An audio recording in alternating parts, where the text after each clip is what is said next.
Hey, my name is Rashmi and today I will be representing Gold Diggers and we are here to give a brief introduction on some of the ways communication can be perceived. So let's start. But to begin with the topic, we need to understand what communication is. To put it very simply, it's the act of transferring information from one place to another. It is as simple as that. There's a wide range of ways in which we can communicate. It can be more than one also. The different categories of communication includes verbal communication and non-verbal communication. Verbal includes face-to-face communication, which we used to do when we used to go to school and which we are going to do when we will attend college. And telephonic conversation, which we are doing right now due to COVID situation. Whereas non-verbal includes body language, gestures, letters, social media, etc. Enough about types. Now let's get into the main topic, which is perspective of communication. First comes the process communication. A communication perspective mainly revolves around the way in which our daily life practices, how we share interaction.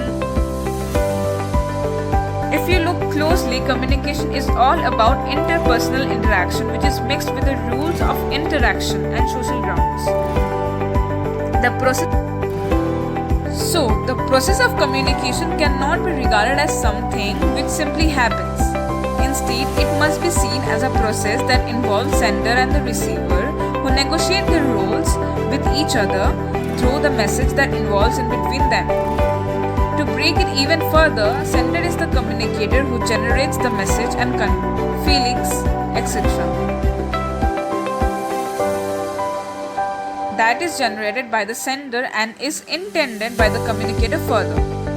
Receiver is the last in the chain and for whom the message was sent by the sender. Once the receiver understands the message and acts accordingly, the purpose of the communication is deemed successful. Let's come down to the second point, which is event perspective.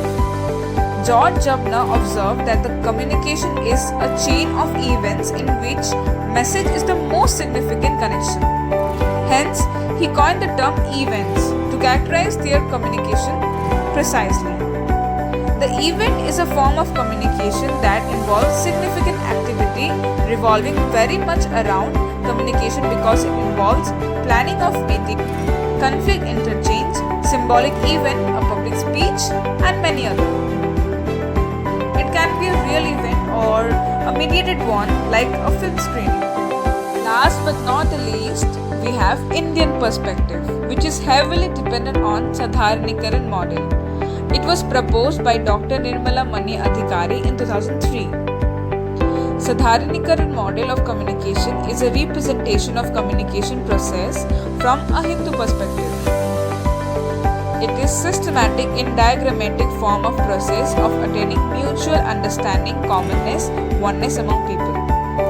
It conveys how common parties interact with the system, which is the process of Sadharanikaran for attainment of Sadharaniyata. Sadharaniyata is the core concept upon which the meaning of Sadharanikaran resides. It's the state of a common orientation, commonality, mutual understanding.